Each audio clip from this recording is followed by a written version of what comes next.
Here in the final week of editing and writer's workshop, after we've revised the body text of our essay, we want to consider making it a multimodal document as we insert images and photos.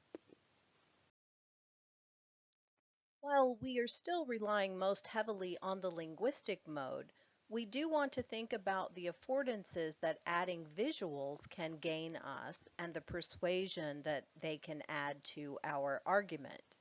So look back over your multimodal draft and think about the photographs or the graphs that you've utilized that you could then incorporate into your essay. Now, these images will again not replace your text, they will only aid and enhance your text. In a longer essay, one of the things that may benefit your readers are subheadings that might help them to recognize the different segments of your argument. When we utilize subheadings, we never need a subheading that says introduction because we obviously can tell we're beginning the paper, and the title acts as the heading for our introduction. Nor do we ever want to have a subheading that says conclusion, as we intelligent readers can see that we're coming to the end of your draft, and this just adds redundancy. When we use subheadings, we also want to use them in effective ways, meaning that we don't just say history or background, but we actually give a piece of our argument that tells the audience what they're getting ready to read. So here we see that a subheading in the example below has one extra space above it and is justified left and bolded. And it doesn't just say background, it says the play's the thing that helps the reader understand that we're getting ready to discuss plays.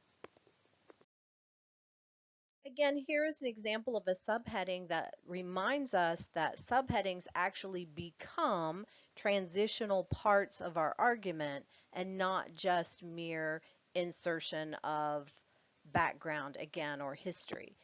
Role-playing and self-fashioned identity.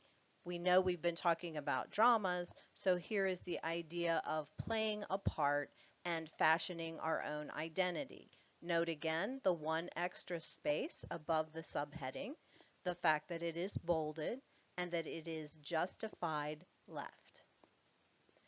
Typically, in a short essay like we're writing, we would see 2 to 3 subheadings. You might have one where you introduce the background of your argument, and then you might have one where you talk about the major solutions. You really need to think about the structure of your argument. Do you have 2 major parts? Do you have 3 major parts? This will tell you how many subheadings are appropriate. When we insert photos into a document, we don't want to make the photo so large that it overwhelms the text, nor do we want to make it so small that it is difficult for your reader to see. And so one of the things that you need to do is rely upon yourself. What pleases your eye will please your reader's eye. So I have included a video in week 15 that shows you how to insert photos into Word documents.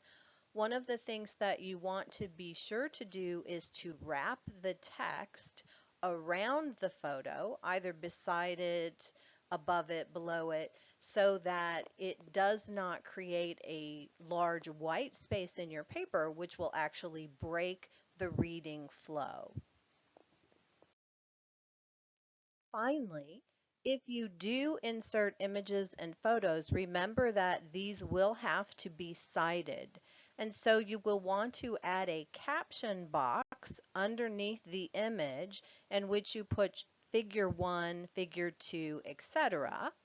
Then in your works cited list, you will have figure 1, figure 2 in the alphabetical order that they appear, where you include the artist name, the title of the work, the date of the composition, and the medium of the original work may be included. And if you're taking it from the internet, you can include the URL. If you have taken the photograph yourself, then you will, in your Works Cited, appear on your Works Cited list with your last name, comma, first name, period. Give the photograph a title. Tell us the date that you took the photograph, and then you might say digital photography, which would be the medium. Be sure to be consistent in your presentation so that as you caption figure 1 or give the image a title, you can do either one, but remain consistent throughout the entirety of your essay.